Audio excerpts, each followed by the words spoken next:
average American feels at least 10 years older than they actually are, and all blame the same day today annoyance. We'll talk about that. Kevin O'Leary explains why restaurants are shuttering across America and why more will follow. More retirees consider returning to work as high inflation squeezes. People are delaying buying new cars, creating a deflationary spiral. That's bad news for the auto industry. Now, Kevin O'Leary explains why restaurants are shuttering across America and why more will follow. He highlights the U.S. restaurant industry dire situation, noting the U.S. restaurant industry finds itself on a menu with frequent headlines about bankruptcies, layoffs, and closures impacting beloved brands like Red Lobster, Applebee's. Due to inflation and declining foot traffic post-pandemic, he adds seemingly every day there's a headline announcing a bankruptcy, layoff, or store closure impacting one of the country's most beloved brands. O'Leary explains that rising food prices and the shift to remote work has significantly hurt restaurants, especially in urban areas where expensive locations are no longer seeing enough foot traffic. He notes eateries in urban locations have been hit especially hard as their expensive locations are no longer receiving the footfall they need to meet rent. It's almost like the days where you used to go to a dealership to buy a car, and nowadays you don't necessarily need to go to a dealership because you do what? You can order a car and it'll come to you. I think Uber Eats has probably played a big role in hurting these guys as well, Tom. But what are your thoughts about the story here? The restaurant industry is suffering, and he's right. I'll paint the picture a little bit more broad. He's talking about like the Applebee's location, downtown Dallas, and you don't have as many people in the high rises. It doesn't take much. If your EBITDA is like 15%, let's say you make 15% profit and you suffer like a 20% drop in people coming to the restaurant, you're probably pinched on the edge of that not being a profitable location, in trouble. So yes, remote work and the urban areas are causing some of it. But now put yourself in this position. How many problems can you manage at once and stay in business? One, sir, some of our key locations in downtown areas, they're pinched because the foot traffic is down. So we're really in trouble with those. We may have to think about closing some of them because now they're consuming cash, not generating it. Oh no. But sir, in general, our overall profitability is down because food prices, and by the way, TransUnion says that the food price inflation over the last 4 years actually is 30%. So that's TransUnion, one of the big credit agencies doing deep research. It's 30%. Okay, food prices are up. And sir, by the way, in 4 states, we're gonna have to pay $20 minimum wage. Oh, crap. How many problems can a restaurant manage at the same time as having locations that are not profitable because of foot traffic, getting pinched by $20 minimum wage, and then the food price? So Kevin Leary is right, and he's only hitting on one of the two things. And it's really unfortunate because a lot of people have favorite restaurants and things that they still patronize, but they're not survivable. But I'm going to tell you something. That was a very good breakdown. Here's to look at. So Uber Eats revenue and usage statistics. This is from 2 months ago. Check this out. That's revenues from Uber Eats from 2018 to now. Look at Q1 2020. When did COVID happen? Second week of March. They felt it. But COVID launched Uber Eats business to the stratosphere. Look at the increase from 2018 to 2019. Not a big increase, 20%. But look at the increase from 2019 to 2020, nearly 3x. Then 2021, they double again. Then 2022, coming a couple of the restrictions are gone, 10.9, 12.1. But that business of going from 1.9, if you look at it, 1.9 to 12.1 billion, that's all money taken away from somebody. That's what Uber Eats made, revenue to them. This is the actual bookings. Look at that, 3.1 billion to 7.9 billion to 14.5 billion to 30.2 billion to 51.6, 55.7, 67.8 billion dollars. That's money going away from somebody. So COVID did this. It took money from restaurants, 200,000 restaurants shut down, and that money lost from restaurants directly and indirectly, 50 million jobs were affected. That's not the right number. It was a number in the billions. But just visualize this. This is the business of restaurants. This is how much money restaurants had. What COVID shutdown did is it took this money from here, gave it to Uber Eats, drivers bringing food to them, and that money from here gave it to Pfizer, Johnson & Johnson, Moderna, okay? Meaning this revenue of 100 billion or whatever the number is came at the cost of destroying the restaurant business. National Restaurant Association said restaurant and food service sales were $240 billion below 2020 pre-pandemic forecast. More than 110,000 eating and drinking establishments closed last year. How much money did Big Pharma make during COVID? Their Big Pharma raked in $90 billion in profits, Vinny. That's it, just the COVID-19 vaccines. That $90 billion of profits is like a 401k rollover. It rolled over from restaurants into Big Pharma. So you know what it makes me think about? Here's what it makes me think about. Every industry has lobbyists. This just tells you the lobbyists of big pharma are more powerful than the lobbyists of restaurant business. Why didn't the restaurant business lobby harder to protect them? What kind of access to resources do they have? What is the biggest restaurant chain that can go out there and be vocal about it? Why were they so quiet about it? They got destroyed. And if you think about restaurants, fast food chains would be considered low income, middle income, right? If you go to McDonald's, Burger King, places like that. Who is the biggest restaurant chain that's not fast food? What Applebee's does in revenue, $570 million. Today, that's their market cap.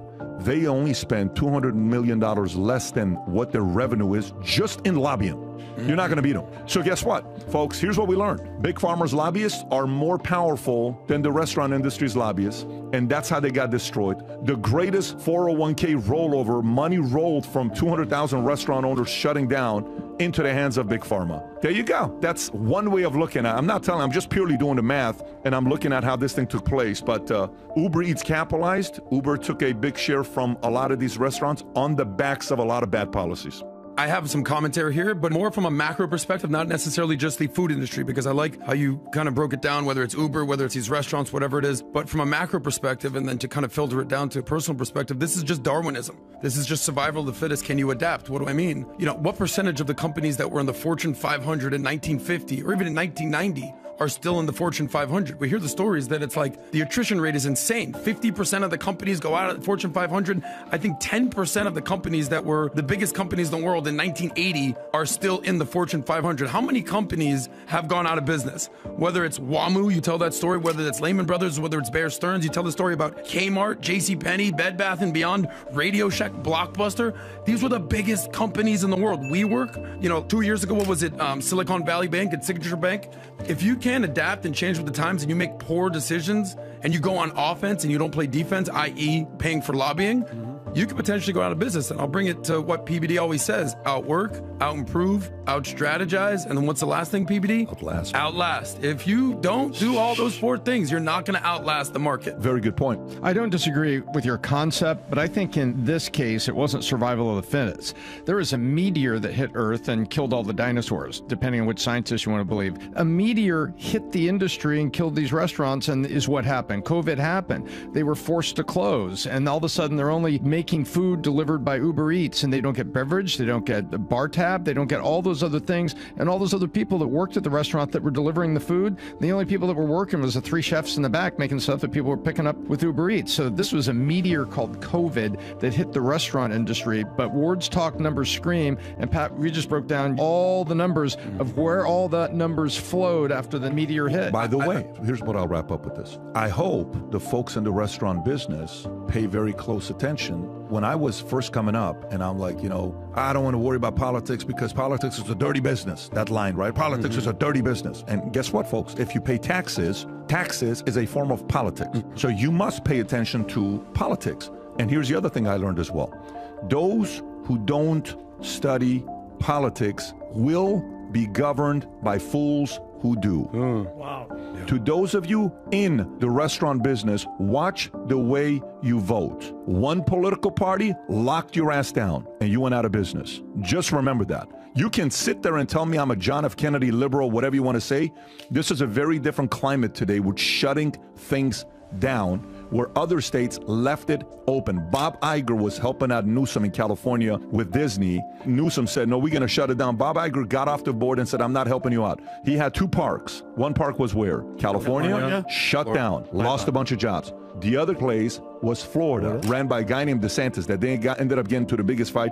And Disney actually played games with DeSantis, calling it the Gable and all these weird things that you guys started doing. Guess what? Florida proved policies were better for restaurant, fast food, parks in California. Absolutely wasn't. Next story.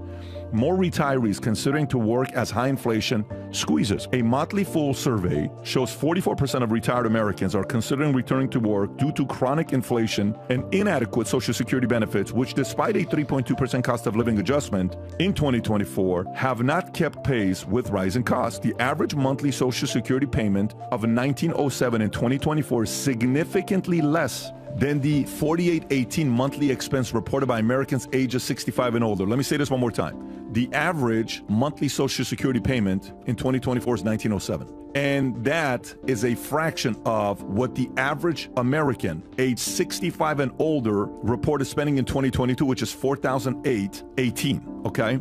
So, with 27% relying on their sole income, inflation and high interest rates have drastically increased costs for necessities, causing severe financial pressure. Financial struggle has led 61% of respondents to report daily hardships, and many are considering retirement plans. About 25% of non-retired investors expect to return to work due to insufficient savings, while 19% doubt they will ever save enough to retire, with another 19% planning to retire later than expected due to inflation. Tom.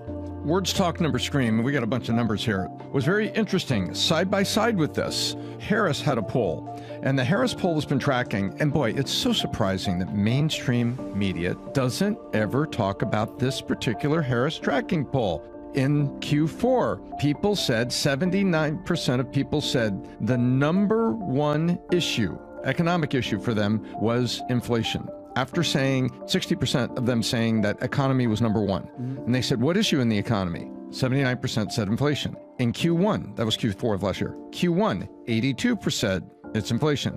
In middle of Q2, May 10th, just passed by, 84% said it was inflation. And by the way, 75% of the people over 50 in a Harris poll said inflation is continuing to increase. Meanwhile, the federal government is saying inflation's under control. No, when people are saying inflation, it's affordability. And what's happening is these poor retirees and the numbers we just saw are saying, I can't do it. I got to go back. I want to be a Walmart greeter, or I got to do something because I've got a gap and it's the affordability crisis. And I previously mentioned TransUnion's food inflation survey done at the end of Q1 said it was a 30% cumulative increase since the end of Q4 2020. There you have it. There's the numbers. The affordability crisis in America is worse than ever. And now the people who can least afford it are thinking about, man, I got to go back to work. I got to get a side hustle. Grandma has to get a side hustle. Where are we? I love Tom's commentary here. I'll flip it. Tom always says the following, there's the upstream problems and the downstream problems, right? This would probably be the upstream problem is a 70-year-old who has to go back to work. Sucks. Nobody wants to do that. But the reason that they're doing that is the downstream problem is they just never paid attention to saving enough money and investing. And that's the biggest problem. So what's the message that you guys can take if you're 30, 40 years old, whatever? It's nobody cares about your problems 30 years from now.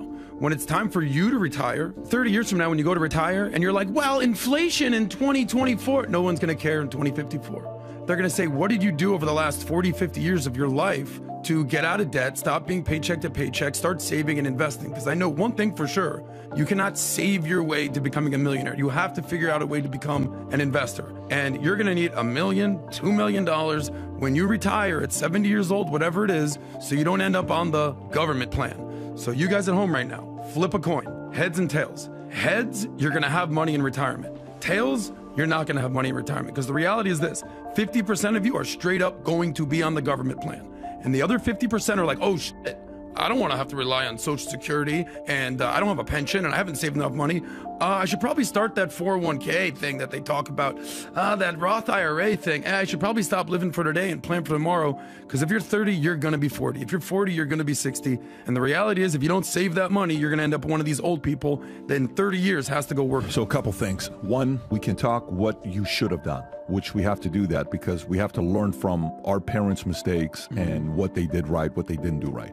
This Sunday at church, this pastor gave a message which I thought was absolutely powerful. It was unbelievable. However, one of the messages that you said that I agree with is the fact that this is what happens when you don't pay attention to money. Period. You're going to go through this. And you're paying a price for it today that you weren't taking finances seriously. You were being sloppy, not working on another job. You were coming home making sure you didn't miss a single Miami Heat game or didn't miss a single Laker game because you're a true Laker fan or a Dodger fan, or I'm a Chicago White Sox, so I want to come home and I want to watch every single game. Yeah, the Chicago White Sox or the Lakers or the Miami Heat, these guys barely pay retirement plan to their athletes they used to play for them, let alone you. They're not going to be paying your bills. Okay, it's kind of like goes back to that one movie, Bronx tale where, you know, the guy's got a Mickey Mantle card, says, does Mickey Mantle pay your bill? Yeah, Mickey Mantle pay your rent? Number 2 is the following. And by the way, that reminds me of a concert I went to with Siamak years ago when I had lost my voice. I couldn't speak for 6 months. I did a surgery. Siamak took me to a concert in Newport Beach or somewhere like that, Irvine.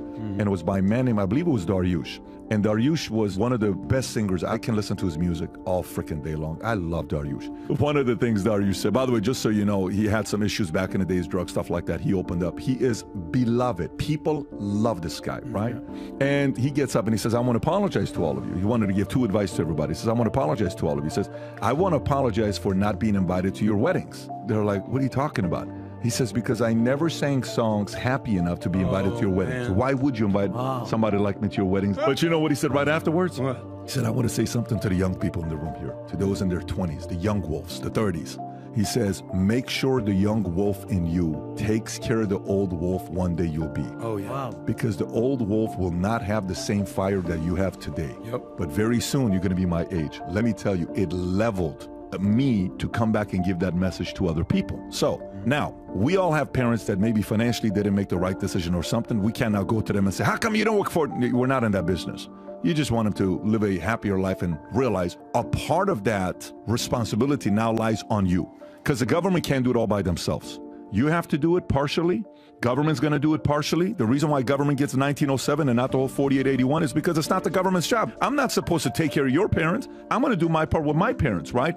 But taxpayers are willing to pay 1907 portion to Social Security. And the last thing I'll say, which is kind of weird, is the following way.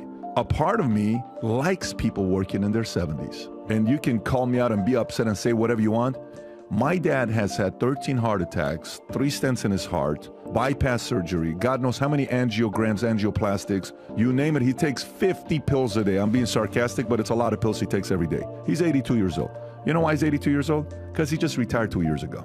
And he finally moved into my house. Till 2 years ago, he was working. Not because he needed to. He could have retired a long time ago. He kept working because he wanted to stay active. Yep. So part of me, if you're listening to this, and let's just say you're 72 years old or 68 years old, and you're like, I don't need the money, dude, go find a job 2 days a week doing something. Find a way to contribute. There's a part of it that for me is not feeling like it's actually bad for you. You're meeting other younger people. There's something that happens. I'm around Brooklyn. Brooklyn makes me younger, okay? And I'm 45. I'm not old. But even Brooklyn makes me younger, and she's only 2 or 3 years old, right? Now imagine if we're 75, and, you know, and we're only hanging around 75-year-olds. Dude, you got to go around 30-year-olds and 20-year-olds and 40-year-olds and let them kind of fire you up a little bit. But anyways. Number one, I love your dad, and the fact that he's still putting things together, knitting, he's staying active. He's chasing Brooklyn around, love him. But you're absolutely right. Like, my mom is 74 years old. She's about to be 74. I said, Mom, when are you going to retire? She's like, why would I retire? I love working. She works as a nurse. She loves interacting with people. She said, what am I going to do all day? I don't golf. I don't do any of this.